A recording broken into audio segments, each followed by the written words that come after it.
Hello Universe! Welcome back sa inyong tahanan ng pinakabagong balita at updates tungkol sa Miss Universe 2026. This is Nel2204 na handang ihatid sa inyo ang latest pageant news, candidate highlights, hot picks at lahat ng mahalagang kaganapan sa Road to the Crown.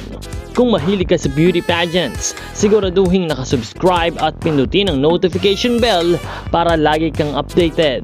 Kaya't simulan na natin ang latest Miss Universe 2026 update. Magandang araw Pilipinas! Narito na naman tayong muli para sa isa na namang exciting na pageant update.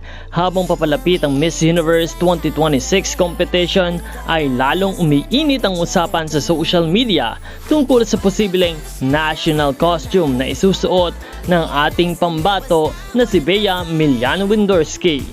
Sa mga nakalipas na araw, iba't ibang breathtaking at world-class national costume concepts ang kumalat online. Tampok dito ang mga disenyo na hango sa mayamang kultura, kalikasan at kasaysayan ng Pilipinas. Mula sa makukulay na tradisyonal na elemento hanggang sa modernong Filipino artistry, talagang ipinapakita ng mga konseptong ito ang husay ng pagkamalikhain ng mga Filipino designers. Isa sa mga pinaka-pinag-uusapan ay ang napakagarbong Golden Eagle-inspired costume na sumisimbolo sa lakas, tapang at paglipad ng Pilipinas sa pandaigdigang entablado. Bukod dito ay usap-usapan din ang mga disenyo ng mga perlas ng Pilipinas at iba pang iconic na mga simbolo ng ating bansa. Bagamat mga fan concept pa lamang ang karamihan sa mga ito, ay wala pang opisyal na inaanunsyo ang Miss Universe Philippines Organization. Hindi na mapigilan ng mga fans ang magbigay ng kani-kanilang mga panalong opinyon at paboritong disenyo para sa national costume.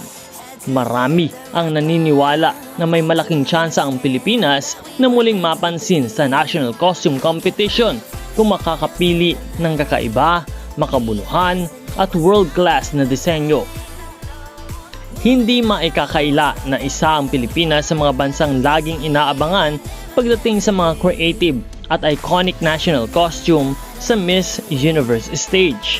Samantala, patuloy pa rin ang paghahanda ni Bea Miliano-Windorski para sa nalalapit na kompetisyon. Patuloy rin ang suporta ng mga Filipino pageant fans na umasang makakamit niya ang isa pang makasaysayang tagumpay para sa bansa. Kayo naman mga ka-pageant fans, alin sa mga national costume concepts na ito ang gusto ninyong makita sa Miss Universe 2026? I-comment ang inyong paborito at ibahagi ang inyong opinion. And of course, para sa latest pageant updates, huwag kalimutan mag-like at mag-subscribe. Magkita po tayong muli sa susunod na video.